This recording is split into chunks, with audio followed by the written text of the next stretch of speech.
Il-Gvern jinsab iffukat fuq l-effetti li l-isfida klimatika ġabet f'pajjiżna tul dawn l-aħħar jiem. Dan intqal mill-Prim Ministru u mexxej Laburista Roberta Bela waqt intervista fuq One Radio l-4 wara nofsinhar mill-ġurnalista One Nolan Camilleri. Il-Prim Ministru sostna li nhar il-ġimgħa li ġej se ssir laqgħa mal-imsieħba soċjali tal-MCSD huwa sostna li lan huwa li jingħata rendikont dettaljat ta' x'qed isir biex fl-immedjat tkun indirizzata din l-isfida.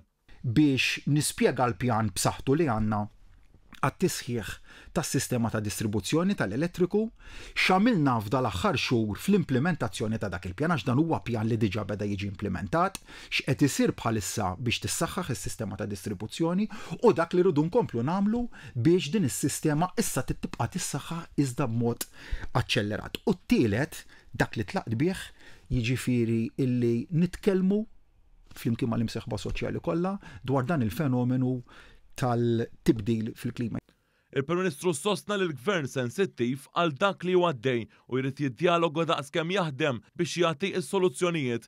Il-Prim Ministru spjega li fi żmien amministrazzjonijiet nazzjonalisti id-distribuzzjoni u l-provvista tal-elettriku kienu inferjuri meta mqabbla mal-lum il-ġurnata. Spjega li mill-2013 il-Partit Laburista fil-Gvern saħħaħ il-provvista tal-elettriku u sostna li kieku dan ma seħħx pajjiżna ma kienx ikollu biżżejjed provvista tal-elettriku.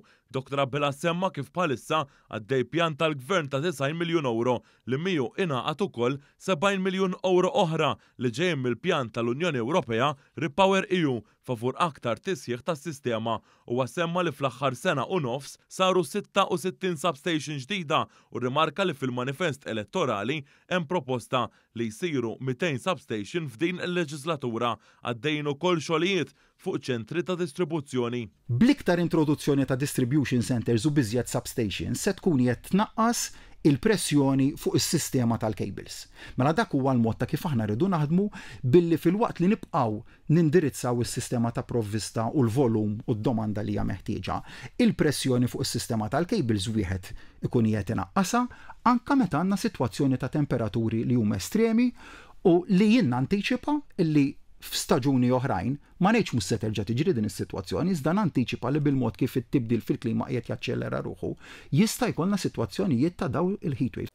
Dr. Bela qal ukoll li issa wasal il-mument li dan il-pjan jitħaffef. Jiġifieri dan huwa mhux xi ħaġa li bdejni issa, imma pjan li diġà bdejnieh u li issa naturalment irid jiġi aċċellerat. U aċċellerat propju għaliex il-fenomenu tal-tibdil fil-klima aċċellera ruħ. Il-Prim Ministru sostna li bil-kontra tal-Partit Laburista fl-aktar mument ta' sfida għal pajjiż l-oppożizzjoni dejjem tkun partiġjana.